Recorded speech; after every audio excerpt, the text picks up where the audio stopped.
Okay, ladies and gentlemen, I'm pleased to see quite a few people here early in the morning, and I'm glad that we have now here a hopefully interesting panel on issues related to migration, crime, victimization, and so on. And I'm Martin Killias, University of St. Gallen in Switzerland. I'm supposed to lead you through this panel, and as a golden rule, I shall give my paper last. So we shall start with the panel, with a presentation by Synøve, I hope I pronounced that correctly, Andersen from Norway. And then we will go on to a double presentation, actually, from Germany, as I understand. You have one presentation, but two people who are presenting. Then we will have, well, my paper on religion.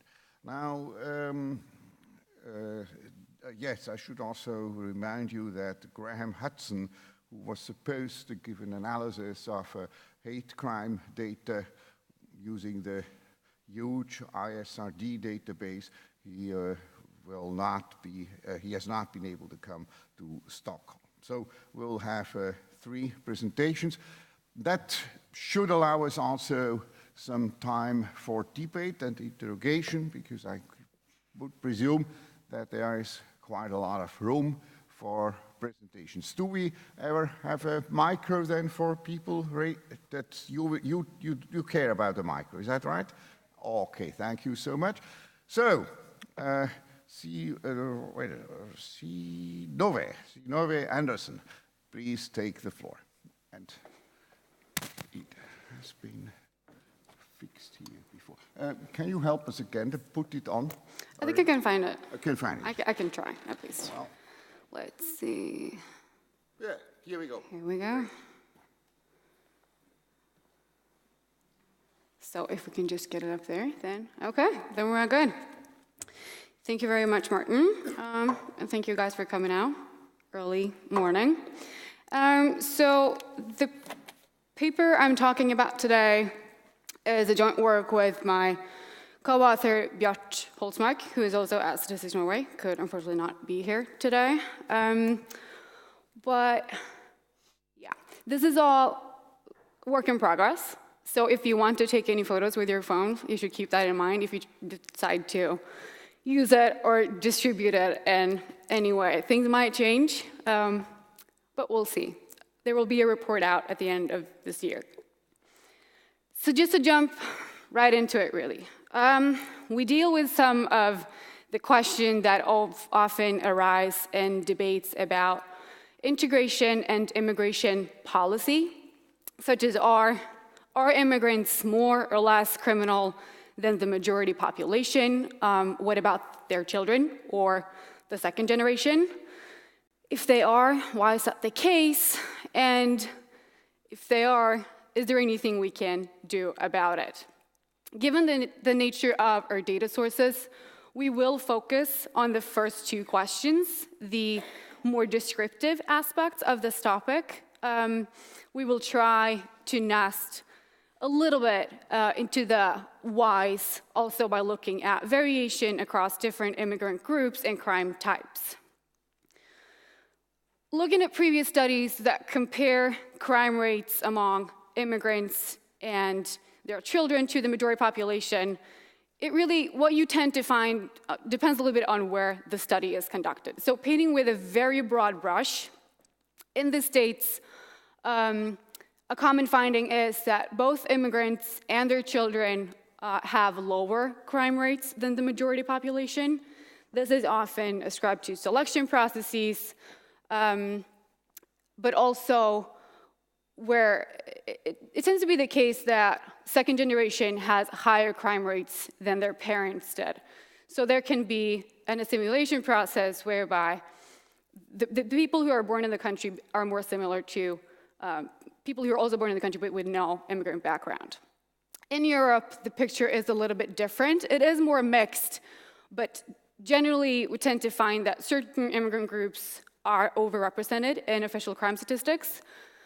as are their children.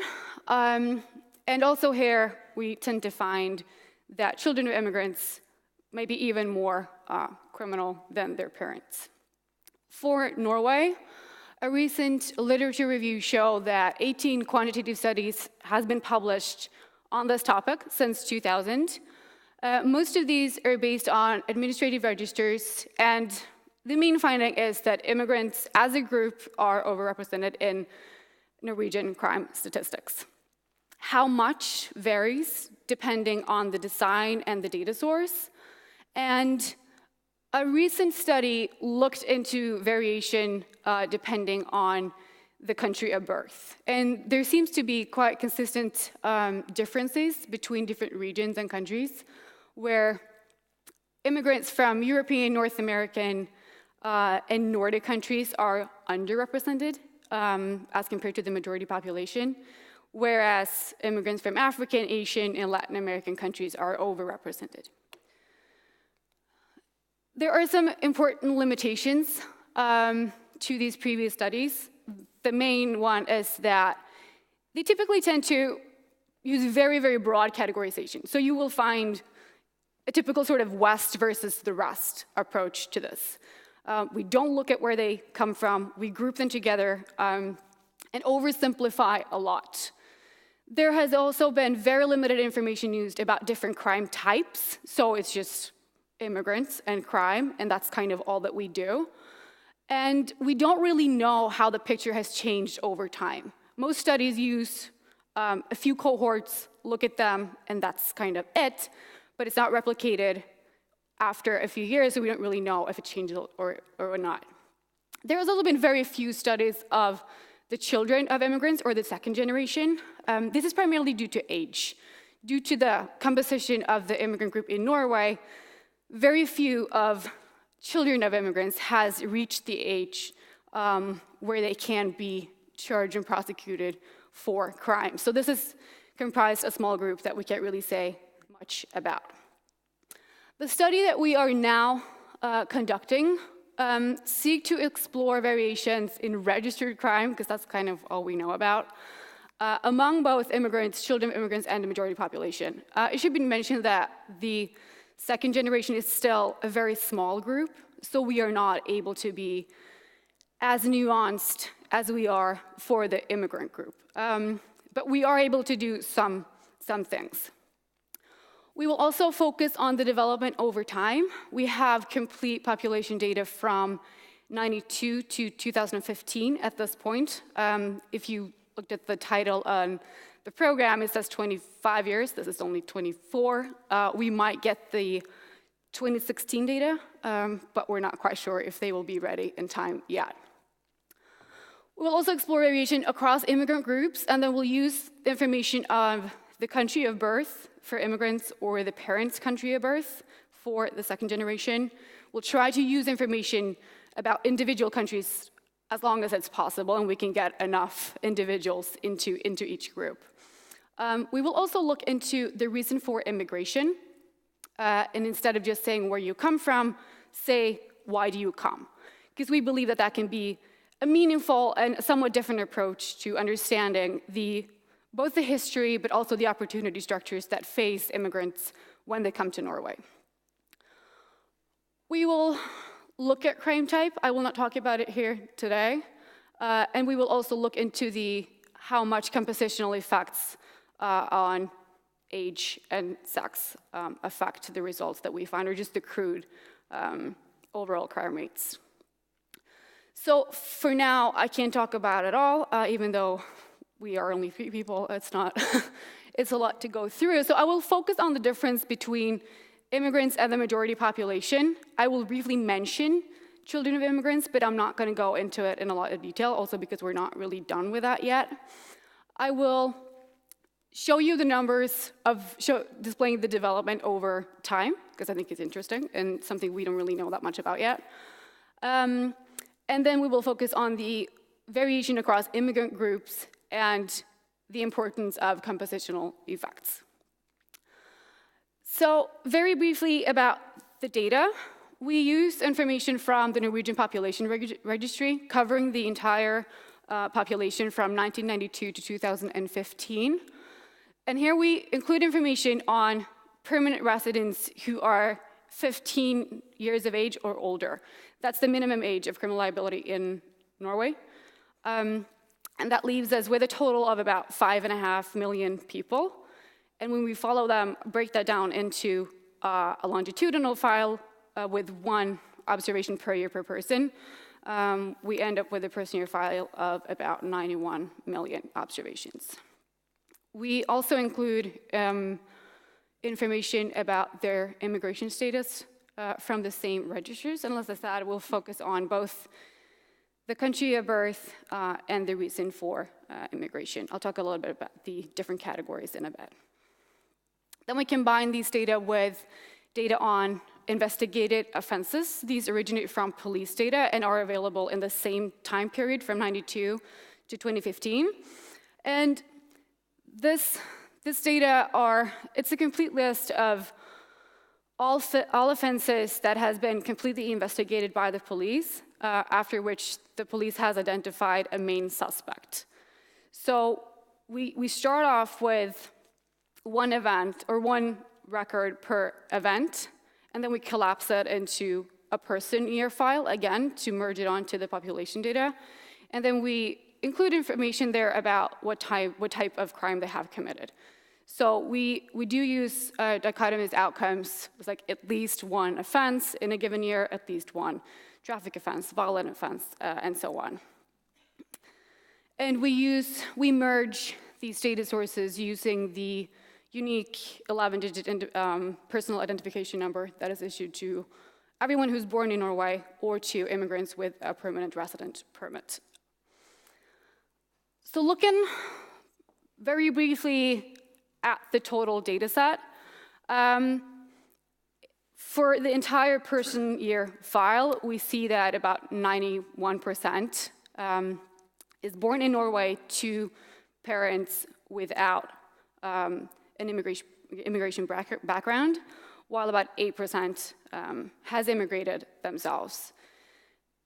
It's clear here again how small the second generation is, but looking at the two rightmost columns, we also see that that has changed quite substantially over time. So in 92, when we start following people, they comprise 0.1% of the population, while immigrants are about 4%. And the proportion of immigrants has increased to about 14% at the end of the observation period, while the second generation is about 1%. So it really is a lot of things going on over the time span that we focus on. And of course, the composition of this immigrant population has also changed quite substantially. If we look at the immigrants themselves, we have here grouped them together. For the longitudinal or the change over time analysis, we can't really go into individual countries because very few countries have had a large enough group throughout this entire period. So we grouped them together, and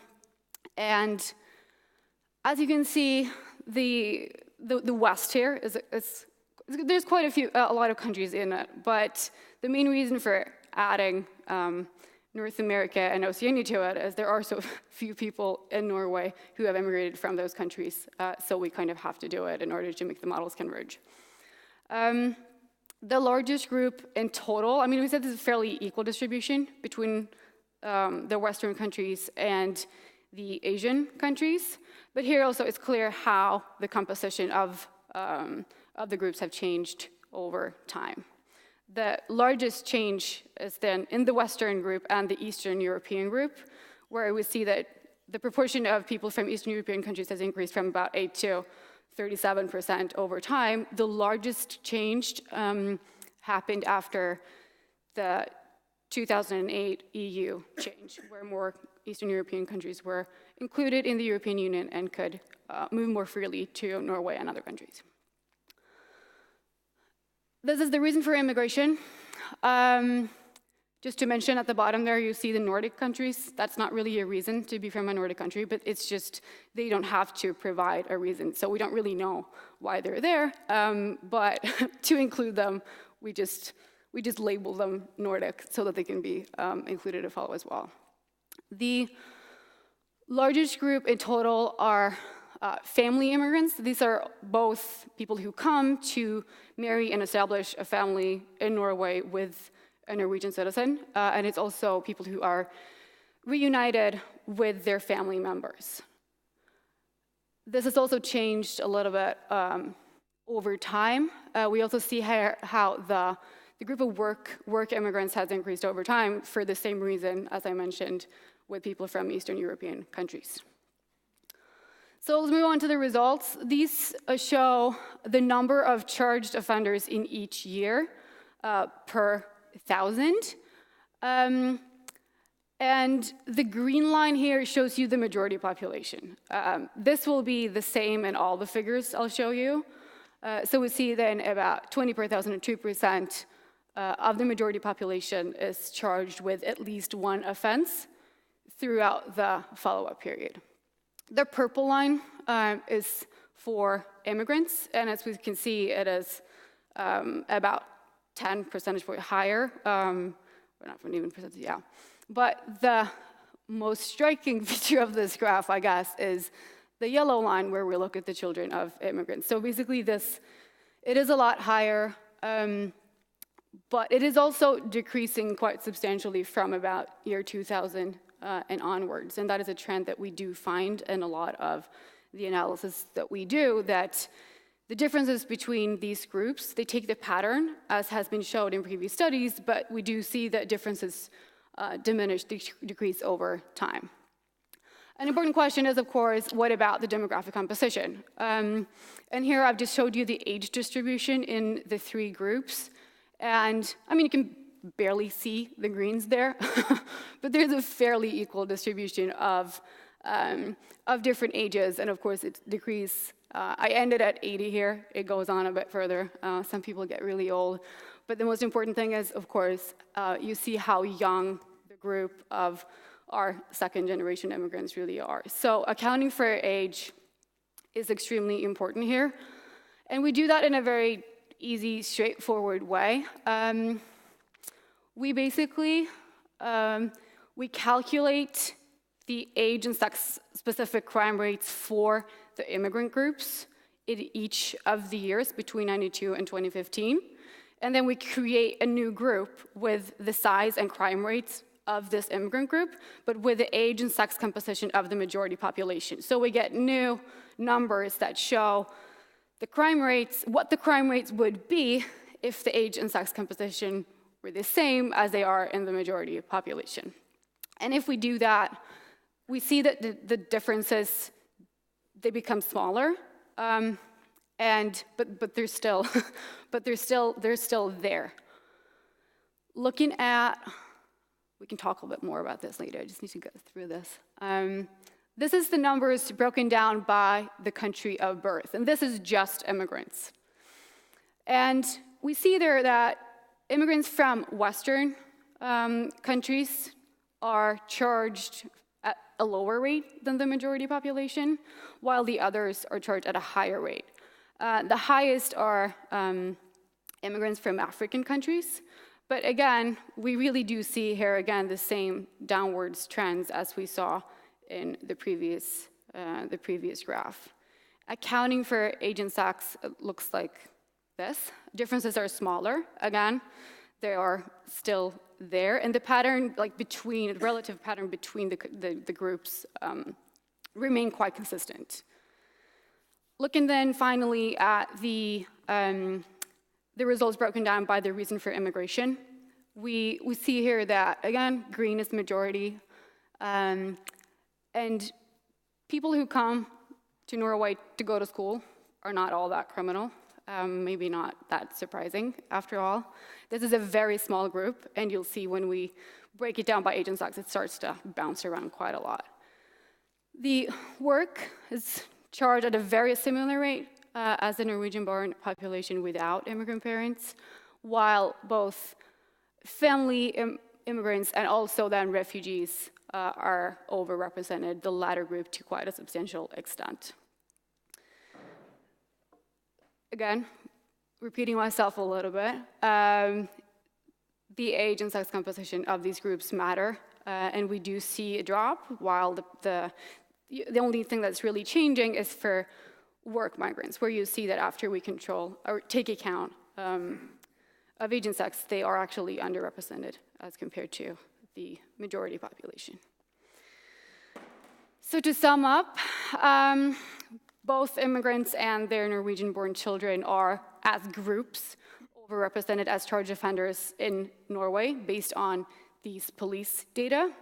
There are important variations depending on the country of birth and the reason for immigration for the immigrants in the sample. Demographic composition matters, and it really has a lot to say for the groups that in the crude rates are the most overrepresented. It is important to keep in mind that it's not the case that all the difference disappears, so this is not all that's going on here. We can't pin it on that alone. And we do see that the differences between the majority population and all the groups has decreased over time, and especially since about 2000. And here again, we do find the most substantial decrease where the overrepresentation is the largest to begin with. Important limitations that I should just briefly mention. We do, of course, only have information on registered crime. This gives us an incomplete picture of offending. We don't really know exactly the totality of things. And of course, these numbers could be biased by discrimination of minorities. It's hard to know the extent of this. Norwegian data where they compare registered and self-report data are somewhat mixed. Some suggest a discrimination in the criminal justice system, and others do not. So we don't really know how much weight to put on this as of right now. We do rely on the personal identification number for merging of these data sources. And that, of course, means that everyone who doesn't have such a number, who can also commit crimes in Norway, they fall outside the analysis. And this includes tourists, recently arrived immigrants, including asylum seekers that has been the focus of the debate over the last year or so, or people who are just in the country without us really knowing why they are there. They could be there to commit crimes for all we know. And of course, it is really hard to say based on this data why. Why do these patterns emerge? We fall short of that, as so many other studies before us has done. So what's next for this project? We will do, as I mentioned, do an overall analysis when we look more at individual countries and see how they relate to each other, also within these, again, rather broad groups. We will focus more on the children of immigrants and explore patterns by crime type. We will look into the prevalence of repeat offenders versus one-time offenders in the different groups in these data and see how much they contribute to the results that we find. We will also run a regression trying to account for some of the socioeconomic disadvantage that are known to again put immigrants and their children in a more unfortunate position than the majority population. We have to look into the reason for the trends that we observed and at least try to account properly for whether there are, what is due to an actual decrease, what has to do with compositional effects, and also what could be just mere data artifacts, changes in measuring practices. We are really looking at a very long period. A lot can have changed, so we have to look into that. We might get the 2016 data, not really sure yet. And all of this is going to be published in a report in December of this year. So that's it. Thank you very much.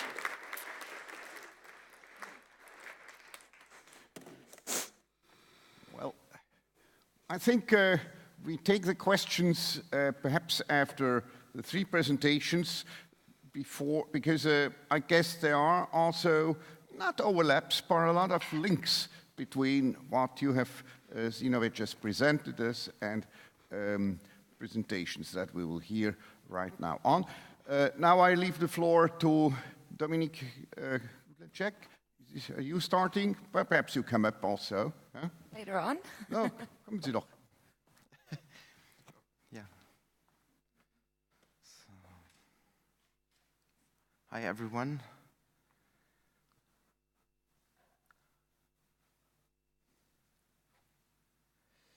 So, unfortunately, I can't find the mouse pad. Okay. So this one, right? Very good. Yes. Thank you very much. Yeah. Hi again, everyone.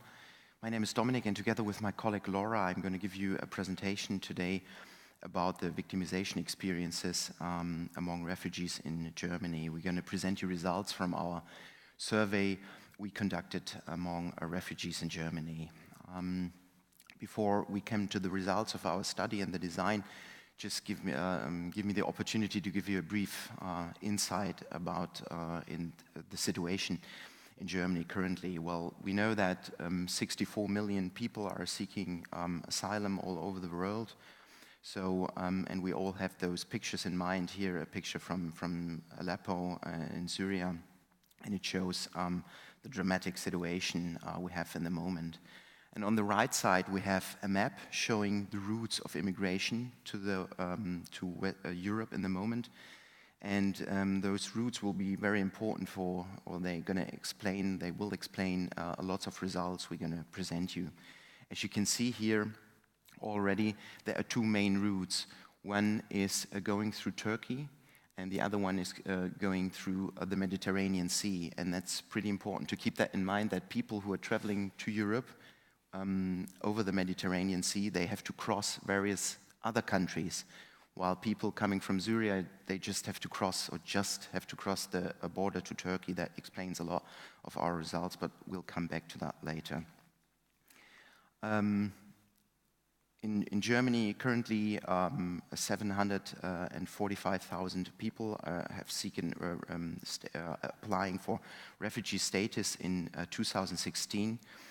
And this is a huge increase in applications, of course, and mainly the people are from Syria, from Afghanistan, from Iraq, Iran, Eritrea, and from various other countries as well. And the demographic design of that group, we have heard that already in the previous presentation a little bit, is very special. Mainly male people come and young people come, so we already have two very important risk factors when it comes to victimization, but also risk factors that support committing or showing delinquent behavior. Here I brought you data from the Office of Statistics in Germany, and it shows the arrivals and the departures over the years. And as you can see, in 2006, 2007, or 2008, we had a very strong discussion in Germany because of the demographic change, that our society will get older and older, and that Germany will be without any people unless we have immigration. So that was pretty interesting to see how the political debate has changed over the last time. What one can also see very good is that there have been peaks in the past as well. Nevertheless, the current situation is really something very special. 1 million people now live now in Germany. And that has also a relation to crime statistics. We have heard that in the previous presentation as well. Here, just the absolute numbers, and as you can see, there is an increase in the numbers among the suspects, non-German suspects, as well as suspects who are applying for status of refugee or search for refuge. And of course, this is mainly related in the demographic design. We've heard that already, and because it's young people, and we know from the official statistics that, and that's the important thing here in that slide from my point of view, that the most cases in which a non-German is a suspect, the victim is also a non-German. So a lot of crime is happening among that group. And yes, of course, the demographic characteristics predict that, not the nationality or the belonging to an ethnic group. But that was the first that let us think that this group needs a very special observation in terms of victimology. And what we also see is a heavy increase in attacks to camps in which the refugees live in the moment. That has increased from 107 attacks in 2014 to nearly 900 attacks in just 1 year. So that is this group is very highly vulnerable from. There is good research, good quantitative research in Germany. I brought you here two major studies, latest studies, and they have a quantitative design. They have a very good response rate, but the focus of those both studies is mainly on the reasons for the migration, the motivation to come to the West, the hopes and expectations for the future, and so on. And it's not so much highlighting the risk of being affected by crime. And there is one a little bit older study, it's based on data from 2006, that indicated that being tortured, 43% of the people of the survey have been tortured. I mean, the sample size was pretty small, and the data is not so new. But nevertheless, these figures really are pretty alarming. I mean, one has to take in mind 43% reporting from torture. So those both things let at us that that we know from crime statistics that the group is affected by crime very often, and that we have that previous research indicating that they have been going through really serious things that could harm or could be a con for future integration. Let us conduct a new survey. And the project is called Everyday Experience and Living Environments of Refugees in Lower Saxony. Our aim was to create an overall picture of the situation, but with a special focus on possible experiences of victimization, because victimization during the journey to the West, while living here, or also in the state of origin, might be really negative for future integration. So we decided to go for a quantitative design, and we used paper pencil questionnaires, and we translated them into those questions, into those languages shown here. We went with those translated questionnaires to the refugee camps. In those camps, the people arrive when they first cross the border. They are distributed. Sounds a bit weird because we're talking about humans here, but are resettled to certain camps, and people live there up to 6 months sometimes. And we went to those camps, and we gave out those paper pencil questionnaires in a kind of a classroom setting like here, but we made sure that there is a certain privacy, and people were administrated a little bit to fill out those questionnaires. And we could reach, by that design, 914 people, but we have a lot of missings, but I'll come to that a little bit later. Of course, we know that we are dealing with a highly vulnerable group, and people from countries like Syria or Iraq are not used to fill out social science questionnaires, and there was a lot of fear that they're participating or not participating that project or answering that questions could have an effect to their application status, but we made that very clear that there is no negative impact if they don't want to participate or if they want to skip a certain question. We made that very clear. Nevertheless, social desirability is an issue here, definitely, and the linguistic hurdles. Translating a questionnaire into several languages make the analysis always complicated, because we don't. There's one project we translated the questionnaire into 16 languages, so that means we have 16 files because you never have a perfect translation. And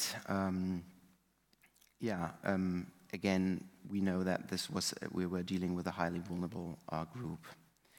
So here's a brief description of our sample. We could reach, again, 914 people, and we know from 612 people we have information about the gender. As you can see, mainly male who have participated, and it's a very young group of people. that we are dealing with. What nationalities do we cover? Syria, Sudan, Iraq, Afghanistan. The other groups are much smaller, and we therefore will go in the next step also that way that you've described in your presentation. We're going to group together to get bigger groups that makes other calculations possible. Nevertheless, the group of other nationalities, because I didn't want to put all the names here, other nationalities is 1/5 of our sample. And as you can see, it's from really various countries, so it's a very heterogenic group we are talking about. Now we come to the first core question that stands in the middle of our project. What risks of victimization are refugees exposed to during their journey to Europe? And my colleague, will you start here or? Okay. Laura will now continue.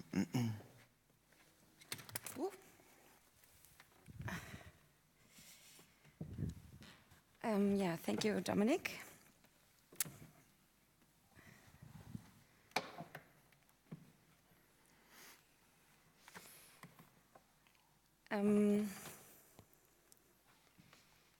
Yeah, concerning the question, what risks of victimization are refugees exposed to during their journey, I will introduce with the conflicts refugees are confronted with.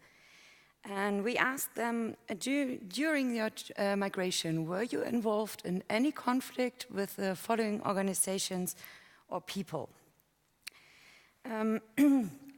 And here you can see in this illustration the combined categories to at least once. It was a 5-point scale from never to very often. And we can see that most of the people who had a conflict had this conflict with institutions and governmental departments in the countries they have stayed in. Almost the same were reported that refugees had conflicts with people who up in payment helped them. And furthermore, refugees reported they had conflicts here with almost 30% with locals in countries they have stayed in. Almost the same were reported that people had conflicts with staff from different type of transport or other refugees, and fewer conflicts have been reported with quite different people.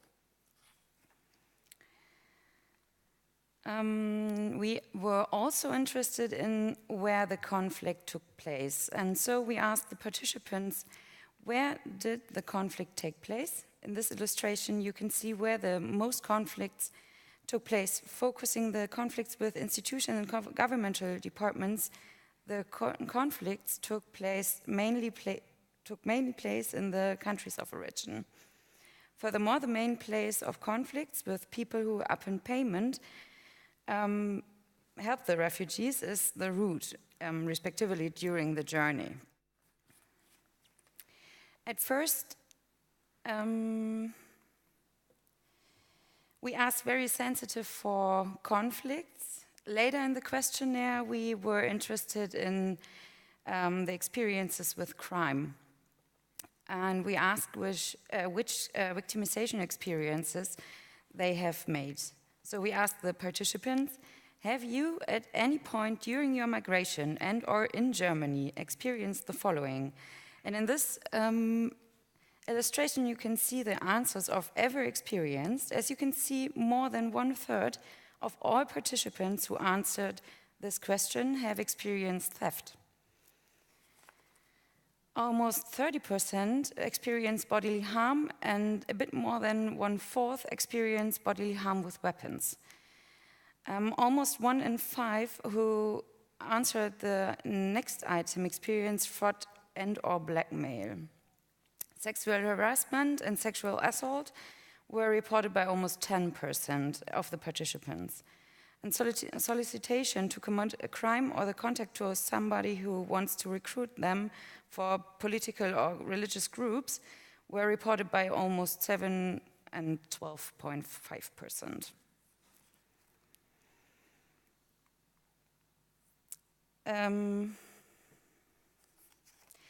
As well, the question about the conflicts, we were interested in the place where the victimization experience took place.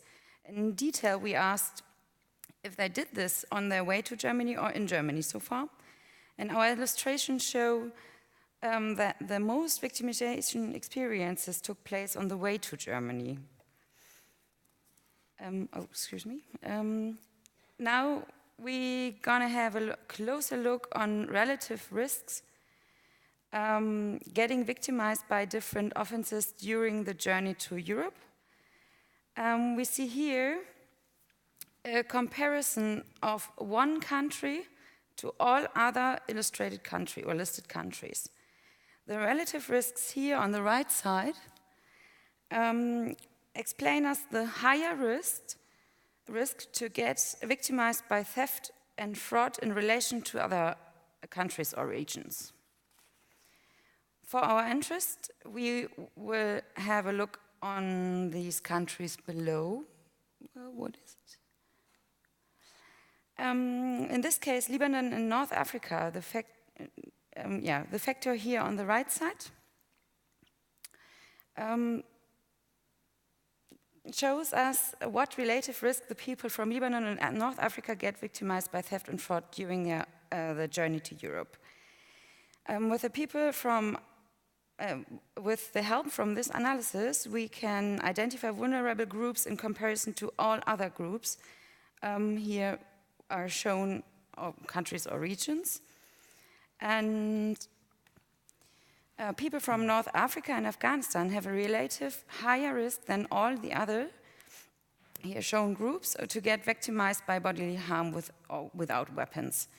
The relative risk factor 2.01 here means that people from Afghanistan have a twofold higher risk to get victimized by bodily harm with or without weapons in comparison to all the other regions which are listed.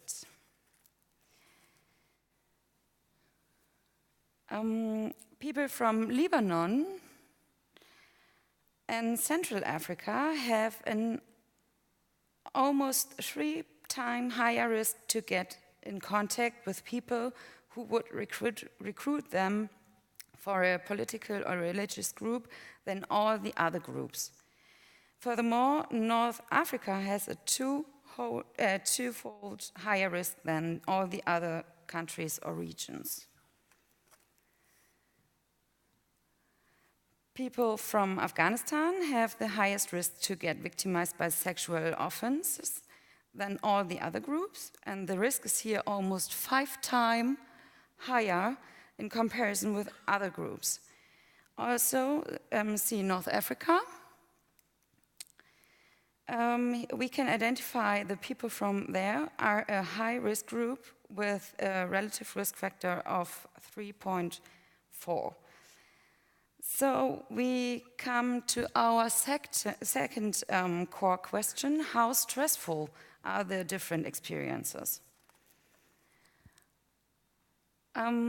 Concerning this, we ask the participants, please specify which of the following situations or incidents you have experienced. As you can see, the participants who answered this question mostly experience lack of food and water, and almost the same experience bad health without access to medical care. Also often were reported that they experience being close to death or the life-threatening scenarios. Round about 30% experienced no roof over their head, torture, forced separated from family members or imprisonment. A little less often, the participants reported about serious injury, death of a family member, murder of a family member or friend, fighting or military conflict, murder of one or more strangers, rape or sexual abuse. Now we're gonna have a closer look at the vulnerable countries of origin. Again, we will focus the groups below. Here, Iran and Central Africa. The illustration shows that the people from Central Africa have a higher risk, round about the factor 3.45, to get victimized by torture than all the other listed countries. Concerning the experiences in war and armed conflict, we can identify people from Central Africa and Afghanistan with a higher risk to get victimized by this traumatic experience. People from North Africa and Afghanistan have a high risk of experiencing sexual assault as traumatic event. These results do not contradict the higher risk of getting victimized. The relative risk of having this experience as a traumatic event is for people from Afghanistan 6 times higher than for every other participants of groups.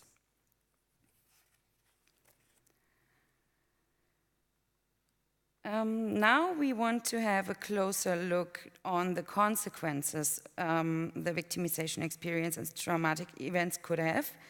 We used the instrument, a special form, short form of an established questionnaire for psychiatry. Here, 2 items. This is a screening for depression.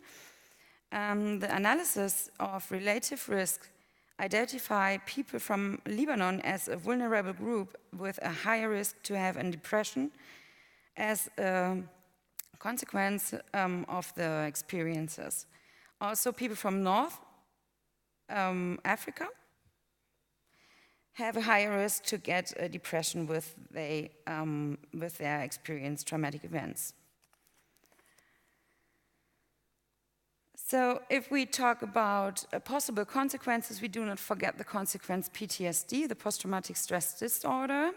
Here we used a screening in accordance with ICD-11 core symptom approach, and now we will have a look on the vulnerable groups below again. We can see that people from Central Africa are having a 2.4 higher risk of getting PTSD than all the other groups.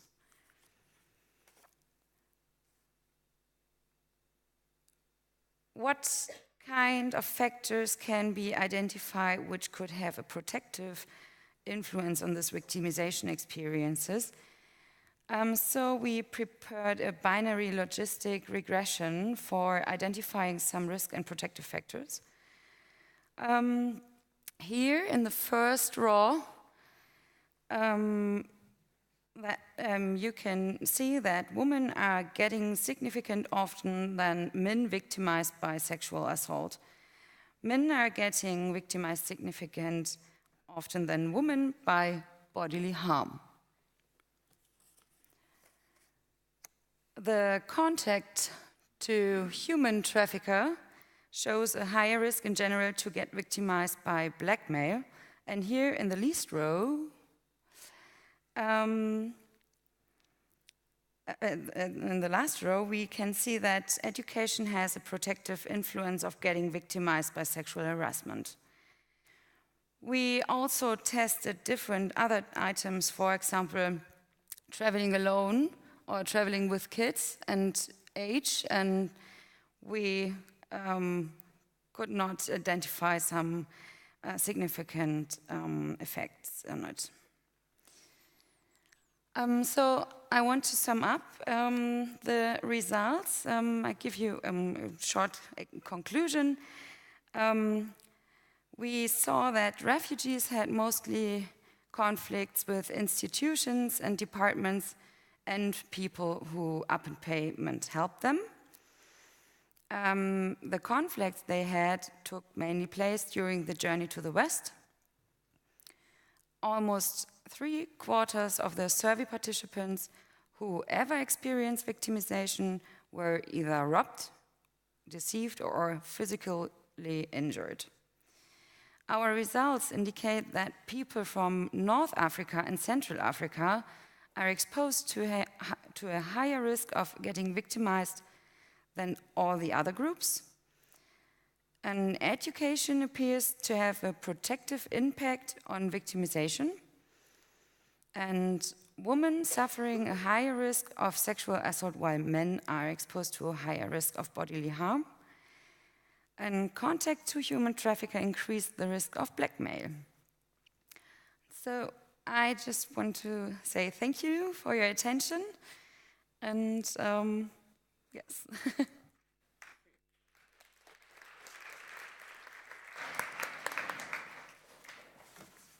Okay, thank you very much, Laura. And Dominic, can you help me again, please? I shall try perhaps to relate a little bit what you're hearing now with the two preceding presentations. Actually, from the Norwegian study, we learned something very important, namely that we should look at the issue of migration and crime in a much more nuanced way, namely not just migrants versus non-migrants, but that we should also consider who actually is migrating and for what reason. Yeah. Now, in order to leave some time for you, ladies and gentlemen, I would like to, make the first slides very, very short.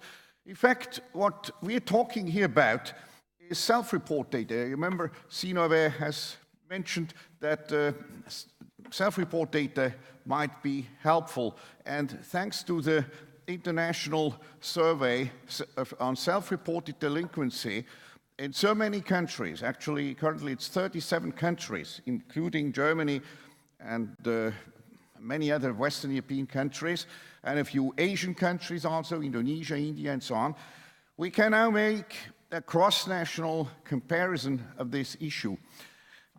I'm showing you here the self-report data for Switzerland. In Switzerland itself, we had a fairly large sample, over 4,000 juveniles. And we do now, for this presentation, compare these 4,000 young people in Switzerland with over 6,000, that's a sample, in 4 former Yugoslav countries, namely Serbia, Macedonia, Kosovo, and Bosnia-Herzegovina. So in these 4 countries, we got funding from the Swiss National Foundation and Jacobs Foundation and Swiss Ministry of Justice. In these 4 countries, we got the funds to conduct the IRCD through our friends over there in these several 4 countries. And that leaves us a unique chance for comparative purposes, because you must know that Switzerland that has a broad, and I don't really know why, a little bit a reputation of being closed and not very friendly to immigrants and so on. You must see that people like my kids, who have 2 physical parents born already in Switzerland, my kids will be, in the next generation, a minority.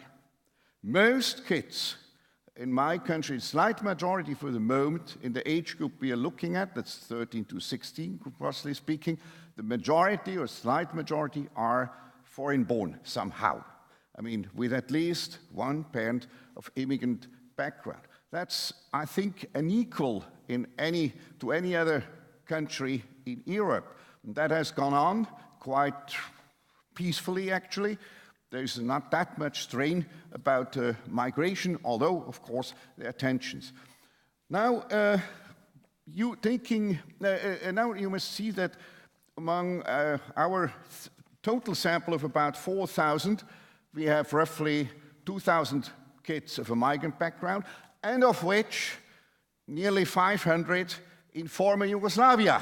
That's actually why the Swiss funders were interested having a sample also in Yugoslavia, because as you understand, whenever we see, as what you see in Norway, whenever we see that migrants have higher crime rates, violence rates, for instance, the idea is rapidly there. Well, okay, you see, these people, they bring a violent culture to Western Europe, to Switzerland, because we have seen how violent they can be in your former Yugoslavia with these civil wars.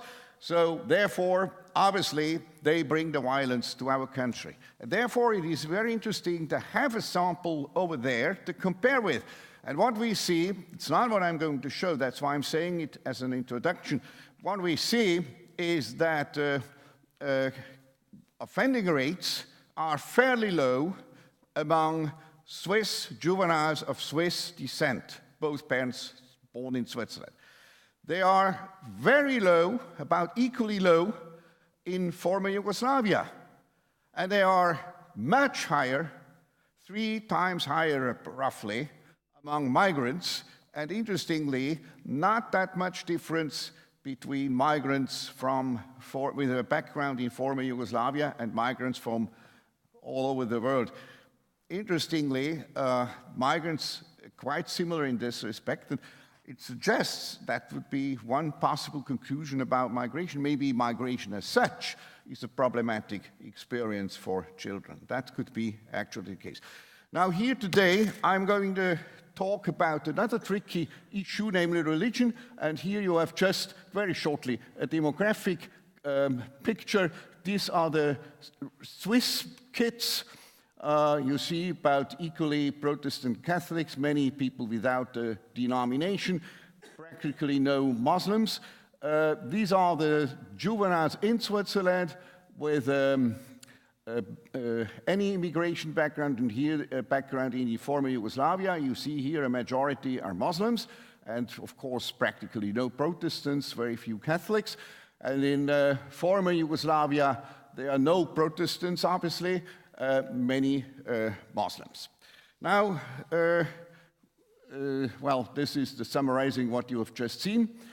Now, what we have looked also is about the personal history of migration, in a sense that we can compare kids whose both parents were born in Switzerland, kids who were born in Switzerland and whose father was born abroad, kids born in Switzerland whose mother was born abroad, kids born in Switzerland with 2 parents from abroad, then kids born abroad from Swiss parents, that's almost an inexistent group. A few postdocs like my kids, they were born in America. Then kids born abroad with 1 parent in from Switzerland, mother or father, and then finally kids born abroad with 2 parents from abroad. These are basically these groups, and the groups that are not listed here, they are simply too small to have any reasonable distribution. And when you see Protestants is typically among the Swiss juveniles, then the Muslims, on the other hand, would typically be among those whose parents were born both abroad. Now, when we look at offending, I'm straight going to the point. When we see look at the connection with offending, then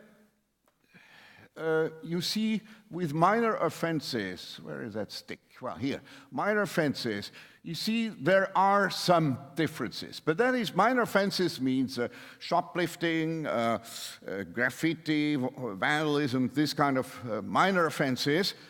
There is practically no difference across demographic groups. That is a very, and religious groups. That is a very interesting finding as such. That's, so to speak, normal juvenile delinquency. When we look at violence and at property offenses, there you see clear-cut differences.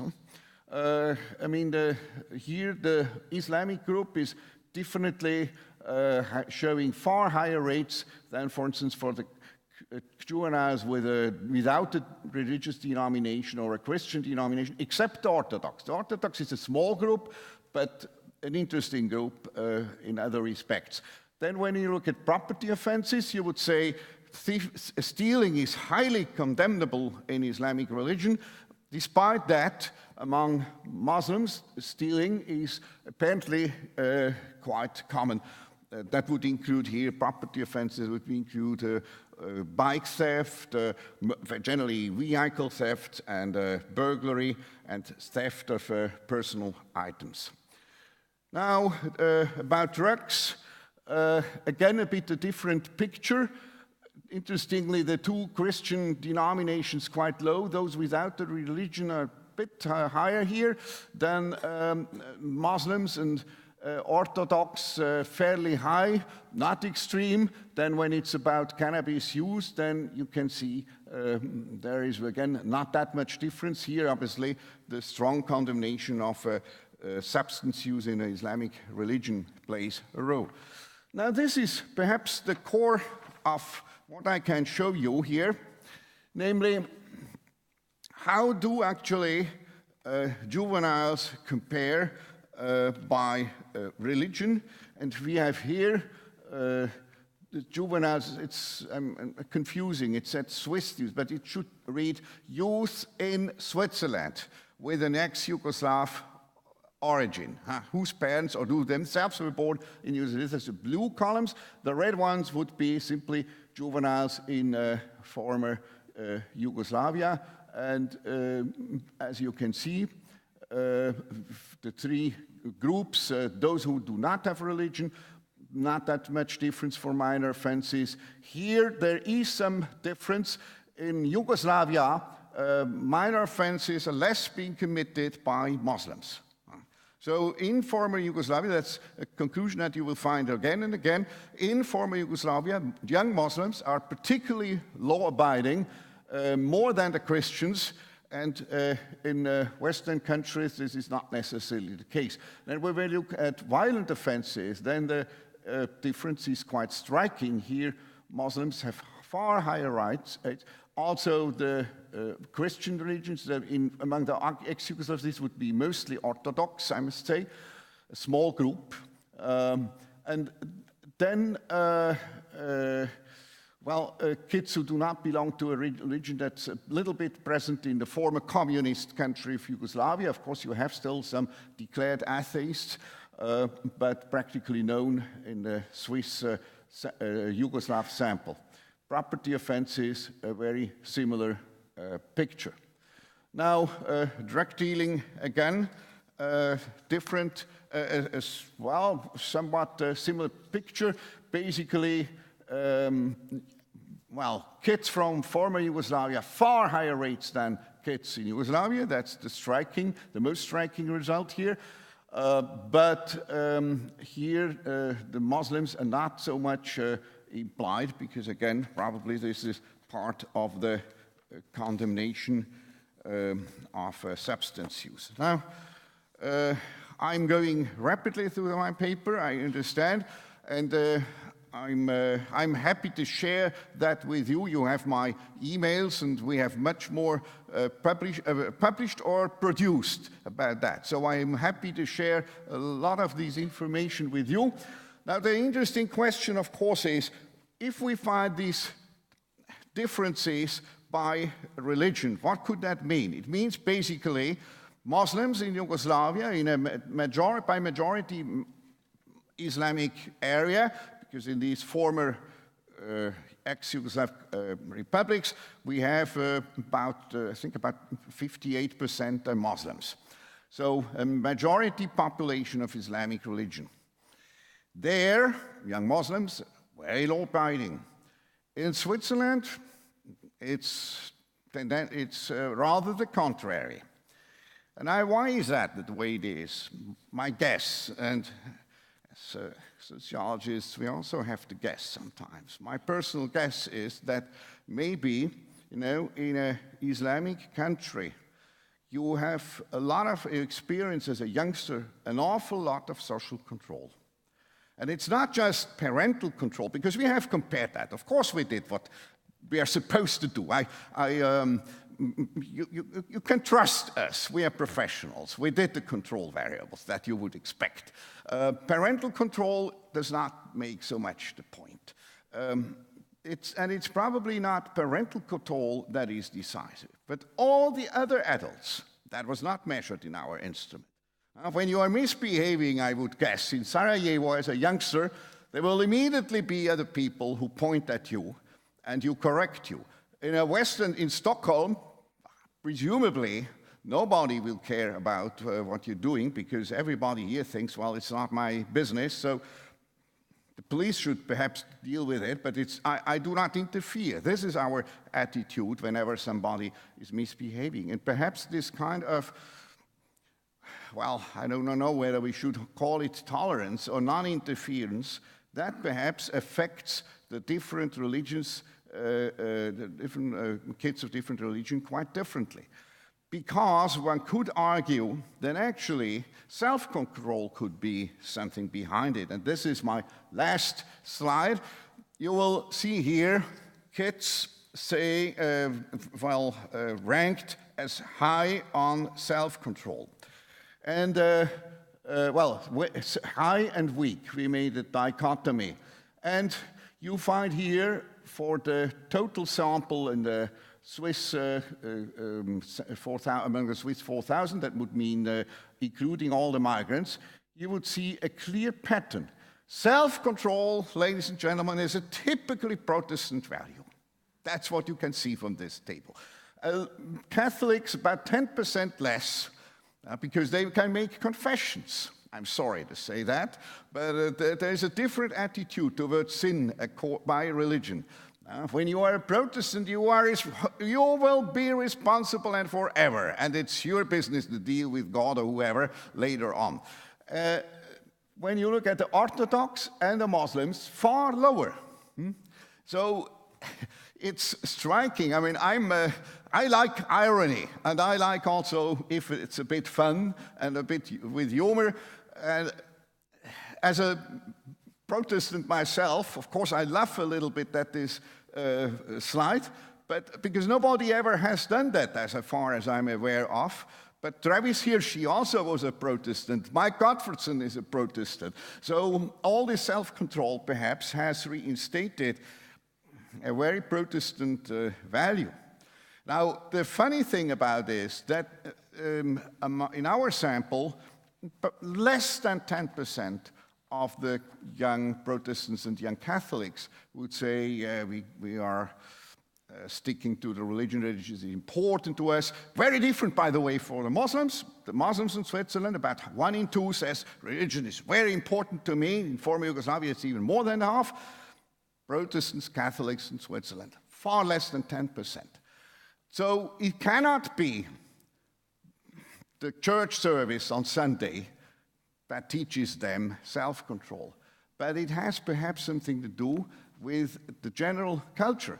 And I would guess that the Swedes would perhaps not like to depict their country as being a very religious country. But I'm sure, looking at how Swedes react towards alcohol and so on, and many other sins, I would presume that Sweden is a highly and tightly self-controlled country. And hard to guess, but that could perhaps have something to do with religion. I'm stopping here and leaving you with these interrogations. Thank you very much for your attention. Now, may I perhaps ask first, because to be fair, perhaps ask first questions, stimulate questions for Synøve and the Norwegian data. Who takes the courage to take the floor? Who has a point? Yeah, wonderful. I have I would like to ask you in Norway if you have at least made some kind of division between violent crime and non-violent crime. The type of crime, because I know you told us. Just speak a little bit louder. Even sorry, I cannot yes. understand you. No, the participant of Norway told us that you have that variable type of crime. So I'm interested in to know if they have made some brief analysis in at least violent and non-violent crime in order to know if the immigrants are committing more violent or more non-violent types of crime. And for the second participant, I would like to, it was very curious, you focus more in what is the risk factors and those who were increased in risk, but amazingly, we saw that Syria is a protective factor for several things, among others, PTS, so post-traumatic stress disorder. That for me was a quite interesting result. Yeah, thank you. Mm-hmm. Okay, do you go first? Yeah, so is it on? Yeah. So about the violent, non-violent offenses, we do have information on that. It seems right now that as a group, again, and on average, when you put all violent offenses together, they are somewhat overrepresented. We have not been able to distinguish between different types of violent offenses yet. So it seems as though they are, but I would, as again, this is your reason I did not bring those slides with me today, because we have not been able to complete that analysis quite yet, unfortunately, but it will come. Mm-hmm. Yeah, that was a very precise, a very good observation. Syria was always, or the confidence interval of people from Syria was always below the 1 line, so they have a lower risk to get into such situations. And that is absolutely true, and it's a political, very interesting result, because if you apply for asylum in Germany and you are from Syria, there's no doubt that you need to be protected, and it's very easy for them to get that status of protection in Germany. While people from North Africa, Central Africa, this is an individual case, and we found this not only for the risk of getting victimized, but also for getting the risk of getting one of those diseases we were dealing today. So that was an absolute precise observation. May I perhaps just make a link between you two? You said we should not just look at migrants, non-migrants. We should look at who is coming, from where, and why. And I mean, when you look at the situation in Syria, the reasons for coming to Western Europe are quite obvious, aren't you? Whereas if you come from Western Africa, let me say, probably the motivation is very different. There's nothing comparable to Syria in Western Africa. So probably the people who migrate from different regions of the world have perhaps also a different profile, I could imagine. How we explained the differences were a little bit with that roots, how people travel. I think that if you are from Eritrea, for example, and you need to cross countries like Sudan and also Libya, where we know that the situation is pretty awful in the moment, it is the risk of getting victimized in those countries is much higher than if you have to just to cross one border from your home country to Turkey, for example, which is a safe country. And connected, I'm sorry, just connected with this cannot be also that people who come, for example, from Syria are higher educated in their own country that flee because of situation specific of war, while in North Africa we see a very different situation of low education, of poverty, and much vulnerable in many. Professor Wetzels? I have several questions. One question is a general methodological question. I assume there's a big overlap between country of origin and reason of migration. And do you, in any way, do you disaggregate these two variables? Is it possible in your data to see reason for migration held in constant country of origin? Yes, or is it completely a complete overlap? It's not a complete overlap, and especially not over time. It changes quite substantially for certain groups. Yeah. So I did mention the group that comes from Eastern European countries. In the beginning of the 1990s, a lot of people came as refugees after the war, and after the EU expansion in 2008, a lot of people came to work. They come from the same countries, but they come from for very different reasons. So that's something that we will try to, at least to try to understand what exactly is happening when we see the decline over time, is to try to differentiate a little bit. We might do it through a regression, holding certain traits and characteristics constant.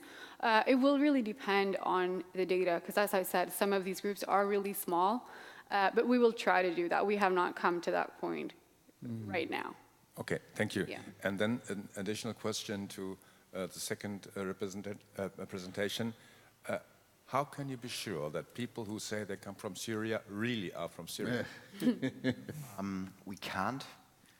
That's a good answer.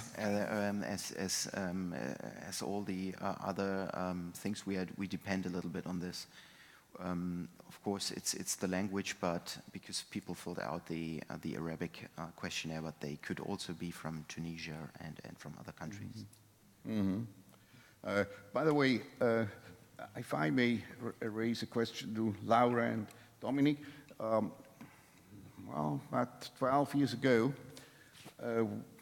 our institute at Lausanne at that time, we were in charge of doing a study on crime and victimization among migrants. And we had a lot of problems making interviews in the asylum shelters because, well, I would say because of fear of political correctness among the directors of these centers. Many didn't want to let us in. We had a lot of harassment from our people actually running these asylum shelters, but we could still, I think, interview a small group of some 100 people. And what came out was that, as you found it, that the victimization rates were huge. And we ignored what happened before they came to Switzerland. We just asked, since you arrived here in the country, the victimization rates among asylum seekers is enormous. Now, we then tried to ask a little bit by whom and why and so on, and it's within the shelter. And I mean, this does not mean that the shelters are full with criminals, but we have if you have a center with, let me say, 100 occupants, and you have 5 serious criminals in there, that means that they will easily victimize the other 95 tremendously. And what we also found was a deep feeling of frustration among these people, because they said, look, it's a shame, it's a scandal, these guys, and I know who they are. When I report that to the director of the center, he doesn't want to interfere. When we call to the police, they're completely outpassed, and eventually they arrest the wrong people. I mean, they're unable to deal really with the situation. And finally, in plus to all that, these guys, they destroy our reputation in the local population. There were quite a few intelligent people who made us this kind of statement, and I think this is something we haven't really anticipated, because we always see these shelters, these refugees basically as victims, and we do not see that they are a lot victimizing each other. I mean, each other. A minority among them is victimizing others, and we, the majority population, we are helpless in terms of dealing with this situation. This is Can you say the name? Oh, that's Friede Lösel. Yeah, okay. The sun is shining. You need your glasses, yeah. Thank you for very interesting papers. I have 2 questions, one to Laura and Dominic and one to you. Peter already mentioned the issue, are they really from Syria? I would go a little further. I worked approximately 6 years, did some consulting and training for the German Department of Migration and Asylum Seekers. And it is very difficult always to get out the truth of these. For instance, torture is a very common label they use, but when you really interview them, and I also did some court cases, sometimes it comes out it is not true when you apply really credibility criteria and so on. Of course, your method was fine. You cannot do much more than a survey on that. But have you done, or may you be thinking about some kind of a small cross-validation when those who, was it an anonymous yes, survey? Absolutely. So then you cannot do it. Well, because I would think if you have a more thorough, intensive interview, for instance, my experience in this field, Central African people are often excellent storytellers.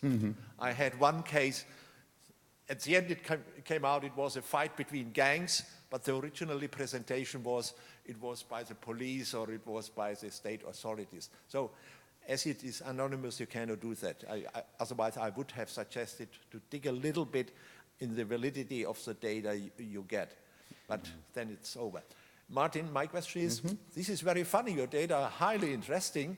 Have you also controlled these self-control measures, not only looking at the relation to religion, but also the education levels, because I assume they may also differ to some degree between the Protestants and the Muslims. Yeah, that is obviously true. You know, I admitted further that was work in progress.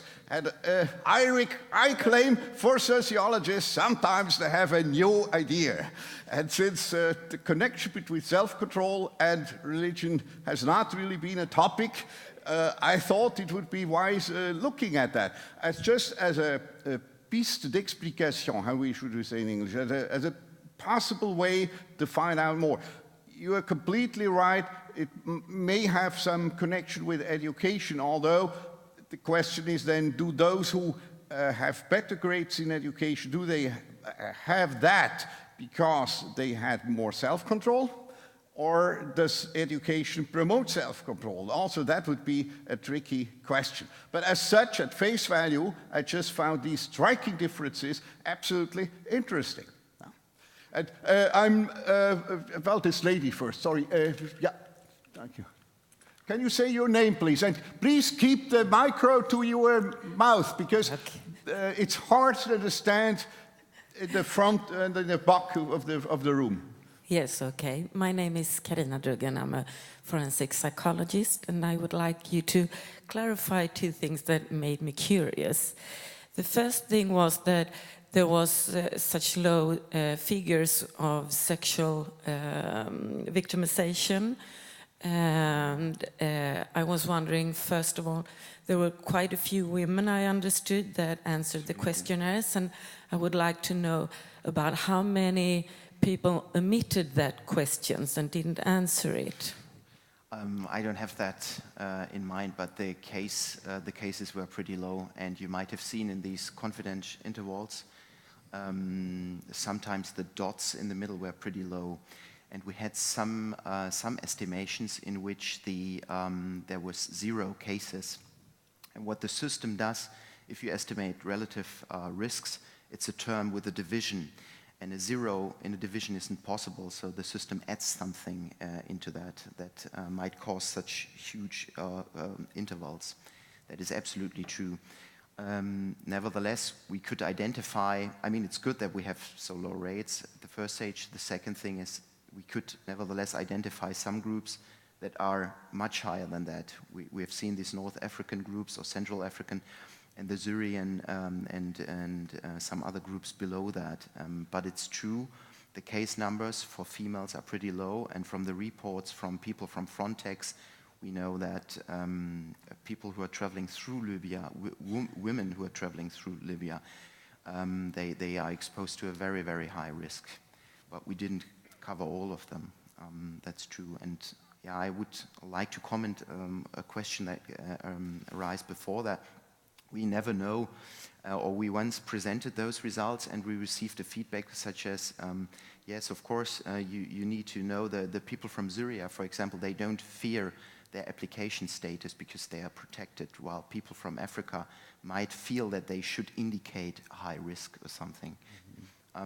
That is not completely wrong to think that, but that's why we brought you the disease as well. Because to fake, let me call it like that, the disease as well, I think that's not very probable. So while the disease matches the self-reported experiences, I feel that the data is true. And the second question was that, as I understood it, when it comes to refugees from Syria, there were low reports of depression, and I was wondering, I didn't catch, at what time did they answer the questionnaire according to when they arrived? That varies a little bit, but they have just arrived in Germany, so the maximum would be, I would say, 6 months, and some were arrived. So maybe the low reports could be that they are Absolutely. just happy to be safe. Absolutely. Okay. We have time for one last question.